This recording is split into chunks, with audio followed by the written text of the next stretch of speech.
was impossible to imagine that something so dark could be hidden right under the feet of such an ordinary family. Every night, at the same time, he would kneel in the corner of the living room and say his prayers in a low voice, like a sacred ritual. The neighbors thought it was beautiful, inspiring even. A man of faith, calm, hardworking, and who seemed to put God above all else. But that was exactly where the drama began. What no one knew, what no one even suspected, was that beneath that facade of devotion, there was a buried secret. Literally, the basement of the house held something that could not see the light of day, something that no prayer would be able to erase. And the most bizarre thing of all, this secret had been there for years, without anyone noticing. No report, no noise that would give away what he was doing. And him, he slept peacefully, as if absolutely nothing was wrong. But everything fell apart when a simple plumbing leak changed the course of the whole story. The plumber, when he went down to the basement, smelled it, a smell that no cleaning product could hide. He was the one who called the police, shaking, sweating, barely able to say what he had seen. And when the investigators arrived, what they found was so bizarre, so surreal, that even the most experienced police officers were silent for a few seconds. Because the father of the family, the one who prayed every night with his hands together and his eyes looking up, was actually hiding a deadly secret right below the house where his children slept. He knelt every night in the same corner of the living room. It was a ritual. His hands clasped together, his head bowed, and he whispered the same phrase with devotion. "Protect my home, Lord." His children had gotten used to it. His wife had too. It was a simple gesture, almost automatic, but it conveyed peace. To outsiders, that house seemed like the picture of stability. A quiet home, with closed curtains and an almost predictable routine. Dad worked as an electrical maintenance technician, always came home at the same time, and avoided any unnecessary social contact. Neighbors said he was a man of faith, reserved but respectable, and that image lasted for years, until an anonymous connection changed everything. The police didn't expect to find anything serious. The complaint seemed vague, without details, just a nervous voice saying, "There's something wrong in that house. The smell, the noises, he's hiding something down there." On the first visit, nothing was found. Everything was clean and tidy, and the father politely cooperated. But a week later, a plumbing emergency forced a plumber to come in. He was called to check a possible leak that was spreading throughout the ground floor. And it was when he went down to the basement that the plumber noticed the smell. An acidic, dense odor that seemed to be coming directly from the walls. In the darkest corner of the room, behind some boxes and old tools, there was a door locked with 2 padlocks. That didn't make sense. The structure was recent, as if it had been built on top of something old. The plumber left in silence, and, when he got to his car, he called the police. 3 police cars arrived in less than 30 minutes. The man who prayed every night opened the door naturally.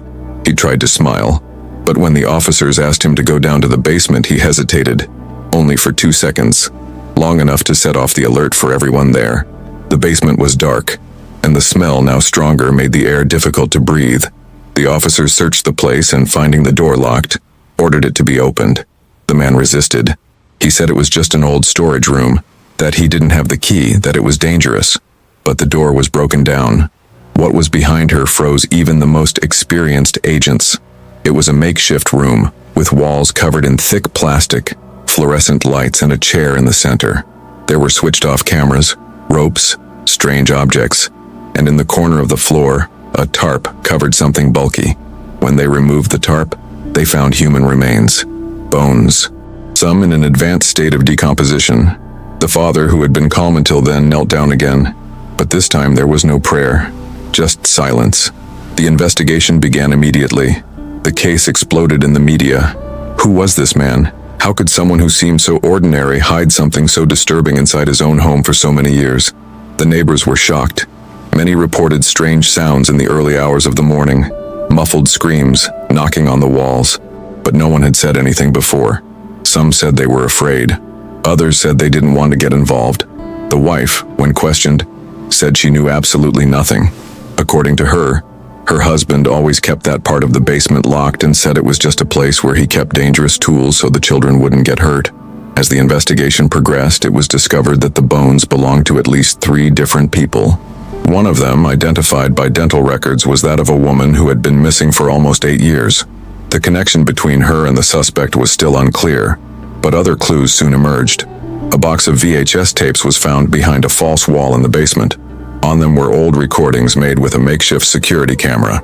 The contents were not publicly released, but according to sources close to the investigation, the images were disturbing. The press began investigating the man's past, and what emerged was a trail of small anomalies.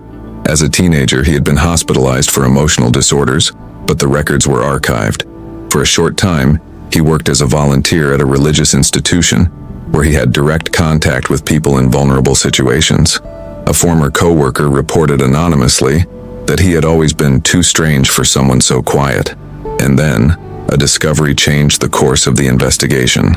Letters, hidden inside a Bible, handwritten letters revealed a disturbed mind, obsessed with redemption and control. He believed he was purifying souls, removing the sins of people who, according to him, had been corrupted. The letters mixed biblical passages with personal delusions. One said, "The body is the vessel, and the vessel must be broken when it contaminates the spirit." Another, even more disturbing, said, "They begged me for mercy, but the voice told me that silence was the cure." Psychiatric experts said he suffered from a severe psychotic disorder, with mystical delusions and a lack of empathy. But despite this diagnosis, the trial went ahead. The prosecution sought the maximum sentence, while the defense tried to build a narrative of insanity. The public was divided. Many angrily demanded justice, calling him a monster. Others believed he was simply a mental patient who had never received proper treatment. During the trial, a witness made a shocking revelation. It was a woman who claimed to have escaped from the suspect's hands years before. She said that he had approached her on the street, offered her help, taken her to his house, and held her captive for 2 days. But she managed to escape when he left for work. At the time, she did not report him out of fear and shame. The testimony was enough to undermine any defense argument about a man incapable of hurting anyone.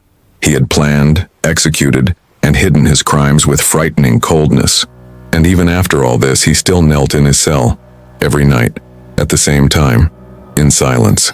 The authorities continued to search every inch of the house, every compartment, every loose floorboard, every corner that might reveal more about the man's mind. It was during one of these searches that they found the diary, a notebook hidden inside the ventilation system, wrapped in plastic tape and tied with string. The pages, stained and worn, recounted in detail not only the author's thoughts but the events that led to the creation of what he called the purification room. In it, he described how he chose his victims, how he observed them for weeks before acting, and how he justified his actions as part of a sacred mission. It was a brutal, raw document, completely disconnected from reality. He believed he was being guided by a higher entity, a kind of divine judgment that used him as an instrument. The most frightening thing was the level of organization. There were notes with dates, times, and even rudimentary graphs showing the victim's behavior patterns. This showed that his actions were not impulsive. They were planned, executed with precision and coldness. The forensics team concluded that he could be involved in at least 6 unsolved disappearance cases over the last decade. Some dated back to long before the construction of the house where he was arrested. This opened a new line of investigation. Could he have been an itinerant criminal before establishing his base of operations? Authorities in other states began to reopen files, cross-reference data, and look for possible connections.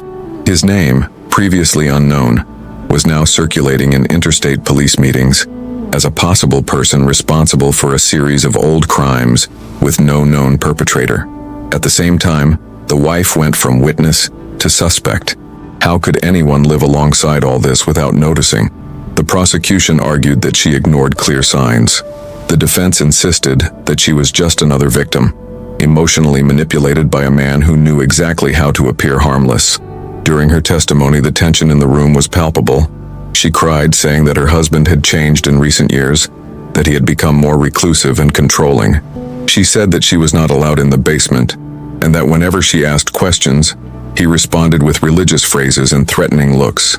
The judge authorized a psychological evaluation to determine whether she was truly uninvolved or if she was part of something bigger.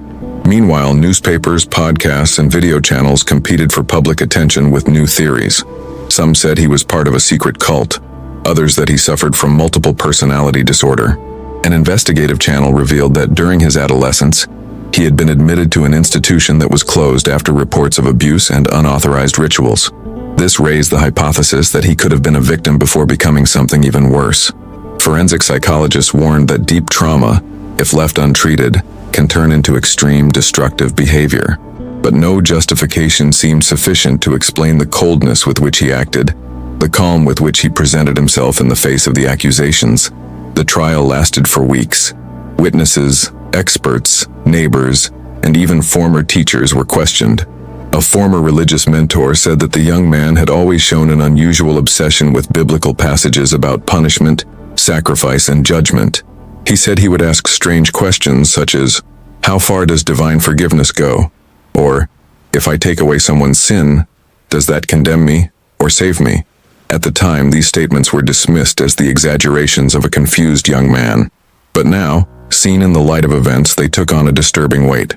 The prosecutor used these accounts to reinforce the thesis that he was fully aware of his actions and that he used religion as a shield to commit atrocities.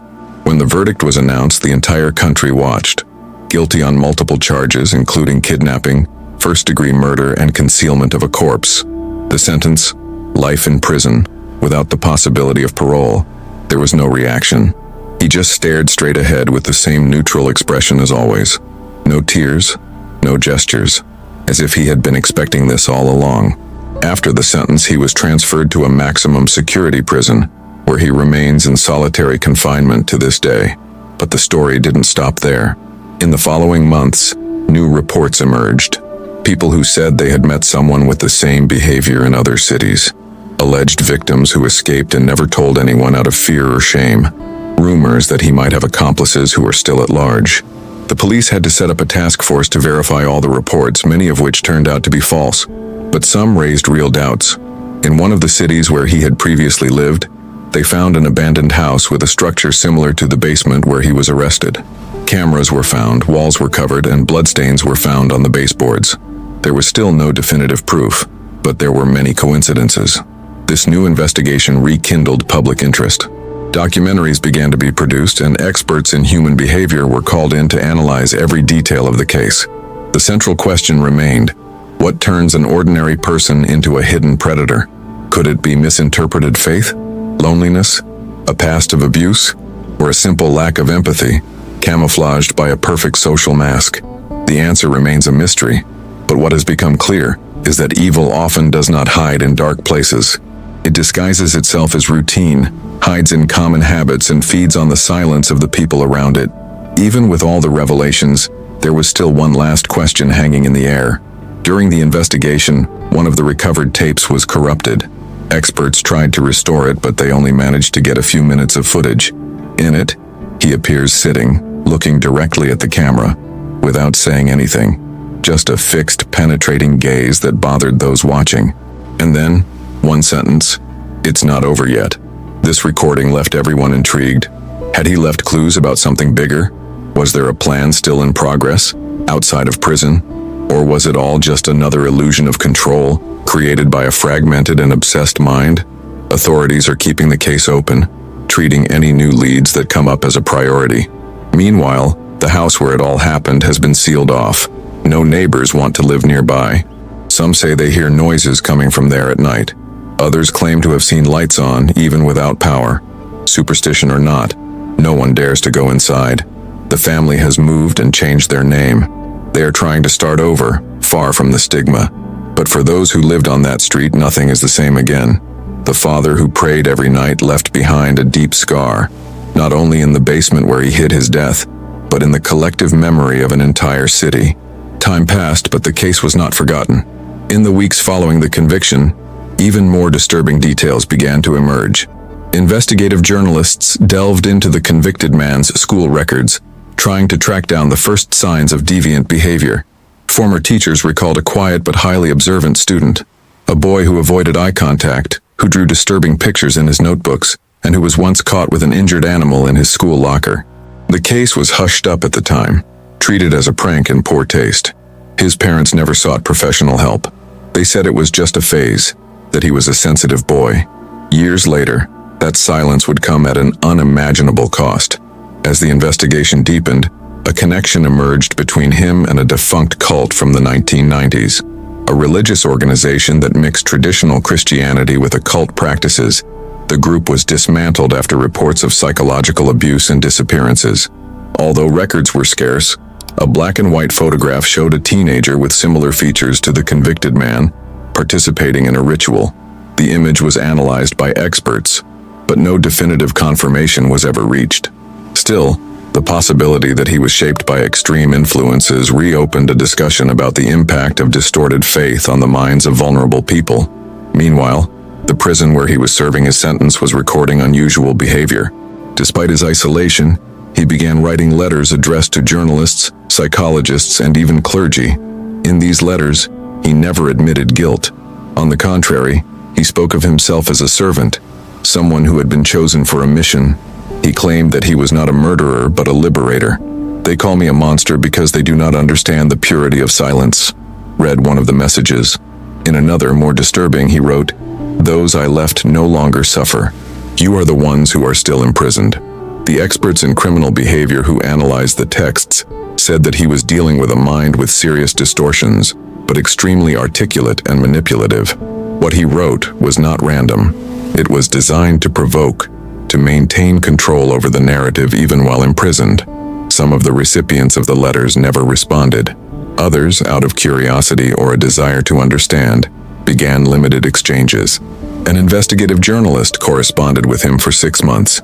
He reported that over time, the tone of the letters changed. He began with cryptic phrases, symbols, and biblical references, then began to recount fragmented memories from his childhood. At one point, he mentioned a name that did not appear in any of the public records of the case: Lucas. Apparently, this was the name of an imaginary friend, or perhaps one of the victims. The convicted man wrote to Lucas as if he were real, describing conversations, confessions, and even games from his youth. This intrigued investigators, who began looking for any disappearances linked to this name in the places where he had lived. During this process, an old case came to light, one that had been shelved for over 20 years. A 7-year-old boy had disappeared without a trace in a town where the convict had lived for only 3 months. The case was never solved and the records were incomplete. Now, with the new information, the experts reopened the investigation. The description of the boy matched the few memories written in the letters. The behavioral pattern also matched. The house where he had lived at the time was demolished, but some documents found in public archives showed that he had been informally reported for strange behavior with neighborhood children. No action was taken at the time. Once again, social silence had protected someone who, from an early age, had shown signs that something was deeply wrong. The psychological impact of the case spread beyond the city's borders. Schools began to adopt stricter behavioral observation protocols. Churches that had previously seen him as an example of faith now avoided discussing the subject. Entire communities began to suspect behaviors that had previously been seen as commonplace. The man who was too quiet, the neighbor who never left the house, the churchgoer who prayed alone too much. A collective paranoia began to form, fueled by the constant exposure of the case in the media. Experts warned of the dangers of generalizations, but fear had already set in. It was no longer about him. It was about what he represented, the idea that evil can hide behind the most banal routine. Meanwhile, his family remained in isolation. His wife, even after being acquitted by the courts, continued to be judged by public opinion. She lost her job, moved to another city, and had to change her children's schools. She received threats via email, was followed by strangers, and lived in fear. In a rare interview, she said that she felt as if she were still trapped in that house, that even though she was far away, she could still feel the weight of the basement beneath her feet. She said that many nights she woke up with the feeling that he was watching her, that the silence of the new house was not peace, but trauma. The children, by court order, went to live with distant relatives. Their names and identities would be protected indefinitely. Their lives had been torn apart by something they never chose. Still, interest in the case continued unabated. Universities began to study the convicted man's behavior as a rare example of dissonance between public image and internal reality. Criminology courses used his writings as material for analysis. An award-winning documentary featured previously unpublished testimonies, including from indirect victims, childhood friends, former co-workers, neighbors who remembered him, but now blamed themselves for not having noticed anything. The narrative was always the same: a calm, respectful, but distant man, someone who went unnoticed, like a discreet shadow in the crowd. This idea of social invisibility began to gain traction. Researchers began to explore how certain personalities managed to live on the margins of perception without raising alarms. How is it possible for someone to carry so much darkness without anyone noticing? This question reverberated in every analysis, in every debate. The case became a symbol, not only of horror, but of collective failure. The monster who prayed every night was, above all, someone who was ignored, neglected, and who took advantage of the emptiness between people. He fed on indifference. He grew in silence. And even now, behind bars, he remains alive in the minds of everyone who once walked down that street and thought it was just another ordinary house. Over time, new lines of investigation began to emerge, not from the police, but from civilians determined to understand what had really happened. Groups made up of independent journalists, retired former agents, and even university students began to review every piece of the case, comb through interviews, listen to archived audio, and reconstruct timelines that the police themselves might have overlooked. The goal was simple: to find what had gone unnoticed. Amid this wave of parallel investigations, one of the most disturbing details resurfaced through an anonymous email. Someone claimed to have lived in the same house years before the convicted man bought it, and most disturbingly, they said that the basement already existed in the form in which it was found. This contradicted the expert reports, which indicated recent changes to the structure. Intrigued, the civil investigators tracked down notary documents, purchase and sale records, and old plans of the property. They discovered that, in fact, the room had already been described in an original project, but for a different purpose: an underground shelter built during the time when there were fears of a possible civil war. The space had been designed to be safe, resistant, and isolated. What the convict did then was adapt something that already existed. He did not create the space from scratch. He found the ideal environment and quietly transformed it into his own laboratory of horrors. This raises a new and disconcerting hypothesis. Did he choose that house specifically because of that room? The theory gained traction when it was discovered that he had visited at least 4 other houses before buying them. In all of them, he showed exclusive interest in the basement. At the real estate agents, he asked about soundproofing, reinforced structures, and emergency exits. To the sellers, these were just strange questions from a cautious man.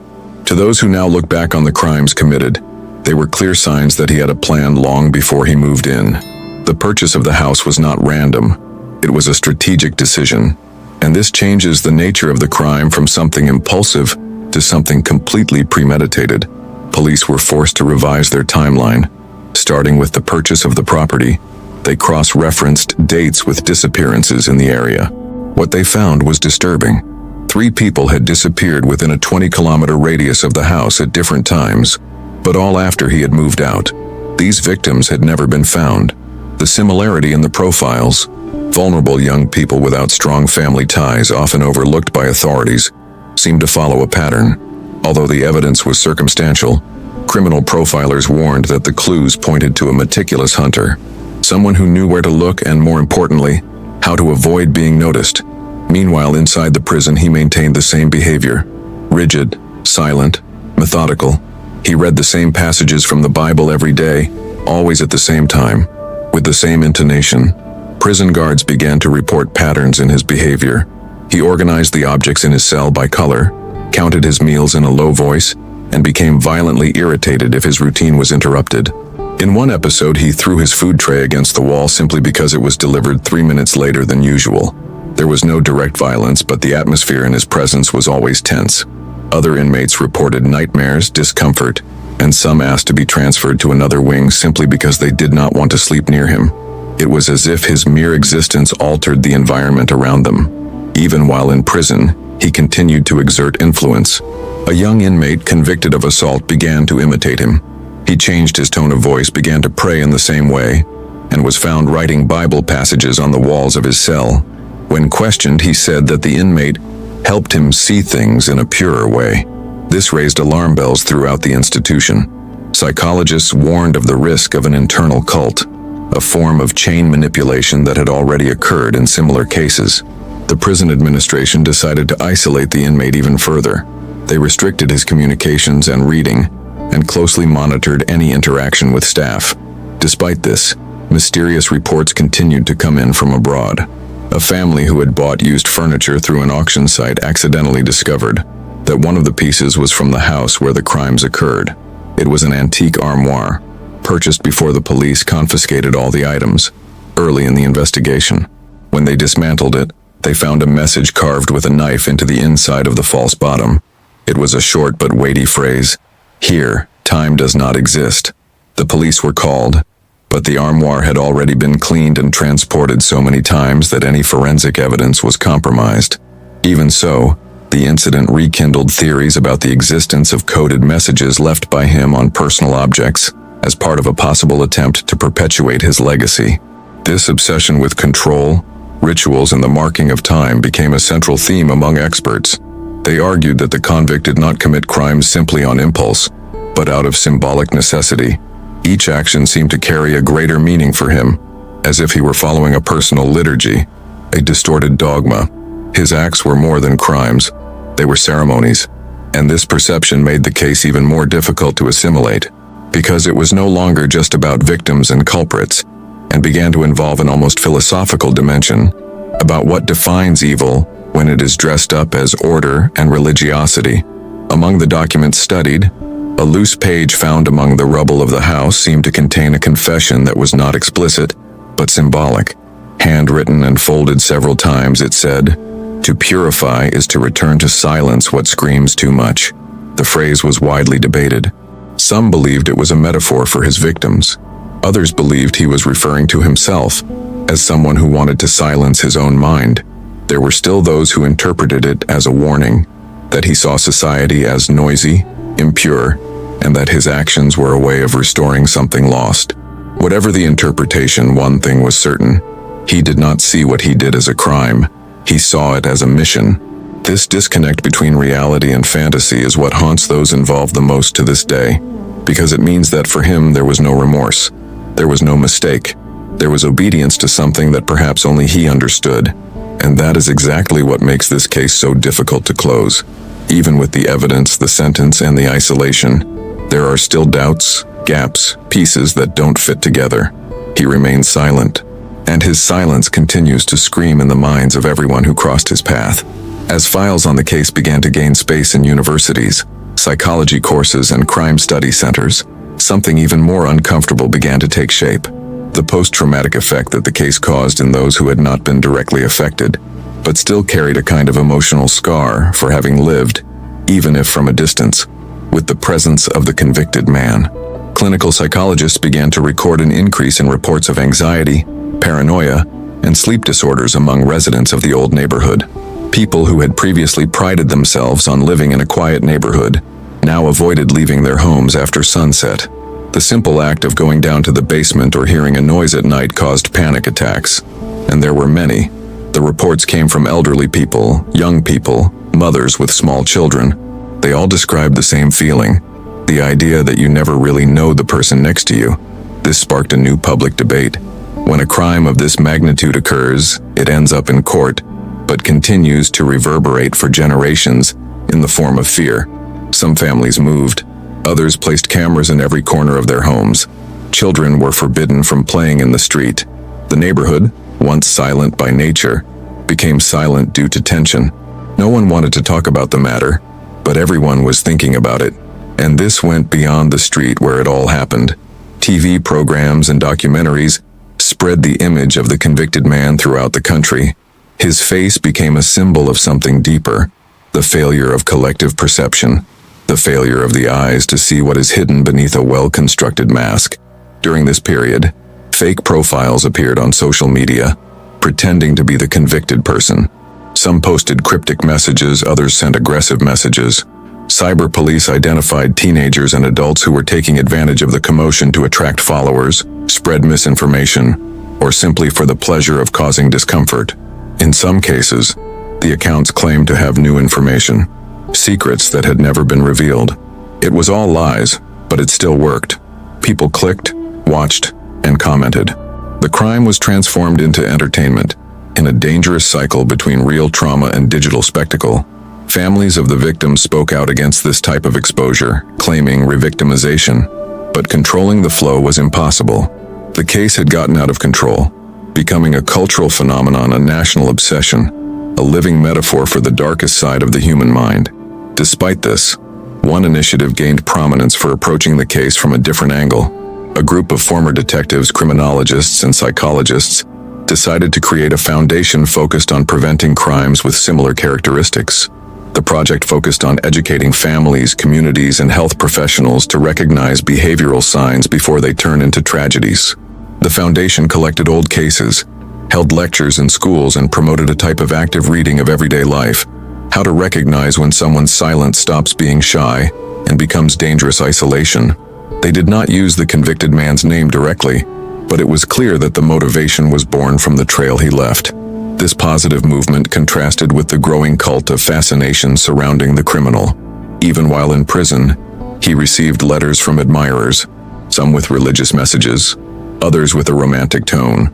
There were people who said they understood his pain, who believed in his innocence, who saw him not as a monster, but as a misunderstood spirit. This divided opinions. According to experts, this type of behavior is more common than one might think. There is a type of psychological magnetism that notorious criminals exert on certain people. In general, they are lonely individuals with a lack of affection or a history of abuse, who feel attracted to authority figures, even if they are negative. The letters were monitored, and although he never responded directly, he knew that they were being read, spoken about, and analyzed. This indirect control of the narrative seemed to feed his need for dominance. Meanwhile, a final discovery came to light from the files of a psychiatric hospital that had been discontinued during the convict's youth. A lost report, mistakenly filed under another name, contained a handwritten note from a psychiatrist at the time. The note read, "Patient exhibits severe dissociative behavior, lack of empathy, and persecutory delusions with a strong religious charge. Recommendation: continued treatment and surveillance." The report was never given to the family. It never reached the authorities. It was forgotten among shelves and cardboard boxes.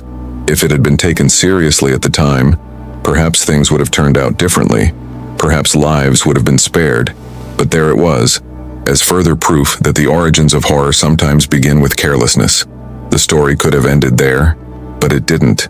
An independent documentary producer found a lost letter during a visit to the public archives. The correspondence had never been opened and was addressed to the former pastor of the church the convict attended. The date was 6 years before his arrest. On the envelope was a single word: confession. Inside was a text written in shaky letters, with no clear addressee or specific date. It was a kind of stream of consciousness, full of symbols, loose phrases, rhetorical questions, and fragmented biblical quotations. Among the excerpts, one in particular caught his attention. "The basement is where the scream dies and the truth is born." For the producer, this phrase was more than a metaphor. It was a clue that there might still be elements of that case that had never been revealed, possibly buried in the house itself or outside it. This rekindled the interest of the media, which once again surrounded the area surrounding the property, now abandoned and overgrown. Residents reported seeing flashlights in the early hours of the morning. Some thought they were curious. Others suspected unofficial investigators looking for something that was still hidden there. In this climate of uncertainty and expectation, the case remains open, not legally but symbolically, because there are crimes that, even when solved, remain alive. Not only because of the mystery that still hangs over the unexplained details, but because of the emotional impact they leave on those who, even without a direct connection, felt affected by them. And this is perhaps the darkest part of all. Knowing that there are monsters that do not live in stories or urban legends but in ordinary homes with clean walls, flowers in the windows, and prayers every night. Knowing that someone can build an abyss in the basement of their own home without anyone noticing. And even more frightening is the thought that, even with everything that has been discovered, we may never know the real number of victims, nor the full extent of what happened in that basement where death was hidden behind prayers whispered in the dark.